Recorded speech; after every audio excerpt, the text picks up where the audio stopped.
Bonjour à tous, nous nous retrouvons dans les archives interdites. Nous allons parler aujourd'hui des secrets cachés des pyramides mayas. Il y a quelque chose de profondément erroné dans l'histoire qu'on nous a racontée sur notre passé. Le récit confortable et linéaire du progrès humain, des chasseurs-cueilleurs primitifs au génie technologique d'aujourd'hui, présente des lacunes béantes. C'est une histoire pleine d'omissions commodes et de questions inconfortables systématiquement ignorées par les gardiens de l'histoire orthodoxe. Nulle part ces questions ne sont posées avec plus de force que dans les jungles d'Amérique centrale, où les sentinelles de pierre silencieuses des Mayas témoignent d'un savoir et d'une capacité qui n'auraient tout simplement pas dû exister dans le monde antique. Ce sont plus que de simples ruines, ce sont un message, un avertissement et une profonde énigme. Aujourd'hui, en ce 24 octobre 2025, nous nous retrouvons une fois de plus à la croisée des chemins de la compréhension. On nous apprend à considérer les Mayas comme une culture isolée de l'âge de pierre. Mais est-ce toute la vérité? Commençons par le problème le plus fondamental et le plus flagrant, la construction elle-même. L'archéologie dominante nous présente une image de milliers de travailleurs, vêtus de pagne, taillant des carrières massives de calcaire avec des outils en silex et en obsidienne. Ils auraient transporté ces blocs monolithiques sur des kilomètres à travers une jungle dense, avec des rouleaux de bois et des cordes. C'est la vérité établie. Mais au pied du temple des inscriptions à Palenque, l'échelle et la précision font s'effriter cette explication. Considérez les connaissances mathématiques et d'ingénierie requises, géométrie spécifique, rapport base-hauteur, angle délibéré. Les coins sont parfaitement équarisés, les niveaux impeccablement plats, des joints sans mortier où la lame d'un couteau ne passe pas.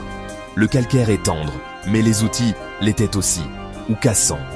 Produire des milliers de blocs aux spécifications exactes dépasse le modèle orthodoxe.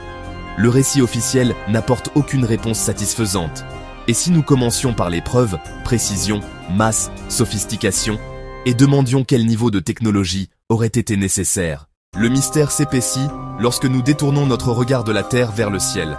Les pyramides mayas étaient des observatoires astronomiques d'une sophistication à couper le souffle. Leurs bâtisseurs étaient des astronomes maîtres, obsessionnels. Ils ont calculé la période synodique de Vénus avec une précision de 98,98%, un exploit qui exige des siècles d'observation. Le Soleil, la Lune, les planètes et les étoiles lointaines étaient les aiguilles d'une grande horloge cosmique. Au caracol de Chichen Itza, les ouvertures s'alignent avec les extrêmes de Vénus, les solstices et les équinoxes, résultat d'un lever astronomique et d'une planification de haute précision. Partout dans le monde, des structures massives s'alignent sur des événements célestes. Héritage commun plutôt qu'inventions isolées, la précession des équinoxes, un cycle de 25 920 ans, semble connu. Le conte long et les mythes d'âge du monde en portent la trace. Acquérir cette connaissance exige des observations sur des millénaires, la signature d'une tradition scientifique mature et de longue durée. Le génie maya s'exprime dans des alignements spécifiques. Teotihuacan est tracé à 15,5 degrés à l'est du vrai nord. Pas une orientation arbitraire, mais un marquage astronomique d'événements célestes précis. Les Mayas ont raffiné cette géographie sacrée, transformant leur ville en modèle fonctionnel du cosmos. À Uxmal, le palais du gouverneur est orienté vers le lever le plus au sud de Vénus. Un alignement sans équivoque. Ils suivèrent le cycle de 584 jours, sachant que 8 années solaires, 5 cycles vénusiens. Le bâti était le matériel, des ordinateurs de pierre suivant les cycles du ciel, inscrits dans l'architecture. L'intérêt partagé pour la précession suggère une science très ancienne.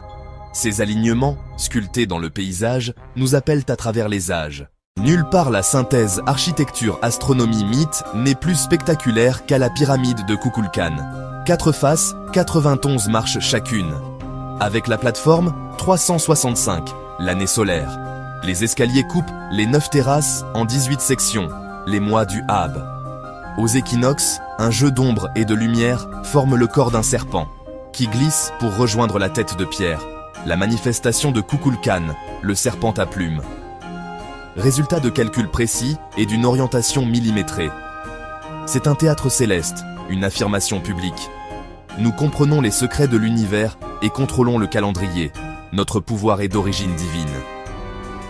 Kukulkan, comme d'autres héros civilisateurs, aurait apporté la connaissance, puis disparu, promettant de revenir.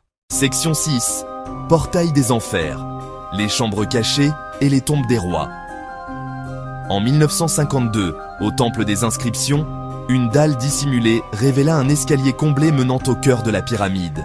Au fond, la chambre funéraire scellée depuis des siècles, le sarcophage de Pakal sous un couvercle de 5 tonnes, finement sculpté. Ces chambres faisaient ensuite partie intégrante de la conception. La structure entière bâtie autour d'un espace sacré. Le couvercle de Pakal, un homme, des commandes, des pédales, un appareil respiratoire, des flammes et une fumée évoquent étrangement un module spatial moderne. GPR et LIDAR révèlent des chambres, passages scellés et des tunnels d'eau sous le temple de Kukulkan. Ces réseaux évoquent l'entrée du monde souterrain aquatique, une cosmologie matérialisée. Les pyramides sont connectées à un paysage caché et sacré, un monde que nous redécouvrons à peine. Section Sept, une bibliothèque de connaissances perdues, les symboles que nous ne pouvons déchiffrer. Les sculptures qui ornent les temples, les stèles et les façades constituent un système d'écriture hiéroglyphique complexe. Déchiffrés récemment, ils révèlent rois, guerres, lignées, mais l'histoire reste incomplète. Les codex, Dresde, Madrid, Paris, regorgent de données astronomiques, d'éclipses et de cycles vénusiens. Au XVIe siècle, des frères menés par Diego de Landa brûlèrent des bibliothèques entières. Un holocauste intellectuel. Nous avons perdu le contexte, la clé des mythes, de la cosmologie, de la prophétie et de la science. Serpent à plumes, âge du monde, précession, signature d'une tradition sophistiquée et ésotérique. Les livres perdus forment un trou béant, peut-être parce qu'ils contenaient une histoire dangereuse pour les vainqueurs. Section 8. L'amnésie de notre espèce. Relier les points à travers le globe. Maya et Égypte. Pyramides à degrés. Orientation précise. Chambre cachée. Voyage de l'âme. Astronomie et géométrie sacrée. Le déluge est un motif mondial, présent dans le Popol Vuh. Les héros civilisateurs apparaissent après le cataclysme pour relancer la civilisation. La précession est encodée à Gizeh, à Angkor Wat. Pas une coïncidence. Une théorie plus élégante. Une civilisation mondiale de l'ère glaciaire, presque détruite il y a pro 12 800 ans. Dryas récent. Les survivants ont transmis un héritage. Les Mayas furent des héritiers, adaptateurs et raffineurs magistraux. Leur pyramide, un maillon d'une chaîne remontant à un épisode oublié de l'histoire humaine. Section 9. Conclusion. La question sans réponse dans la jungle. Nous avons voyagé au cœur du monde maya. Les pierres, les alignements et les mathématiques indiquent une sophistication en contradiction avec le récit officiel. La construction défie l'explication des outils en pierre et des rouleaux de bois. Les connaissances astronomiques témoignent d'une tradition scientifique mature, non d'une invention soudaine. Rituels et chambres s'inscrivent dans une tradition mondiale des cycles cosmiques et de la préservation du savoir. Les gardiens de l'histoire défendent un statu quo, mais les pierres, les étoiles et les mathématiques ne mentent pas. Les pyramides mayas sont un point d'interrogation gravé dans le paysage, un miroir de notre amnésie. Les réponses attendent dans la jungle, sous terre et dans le langage silencieux des étoiles. Nous devons avoir le courage de chercher. Si cette exploration vous a plu, likez la vidéo, abonnez-vous et activez la cloche pour ne pas manquer les prochaines enquêtes des archives interdites.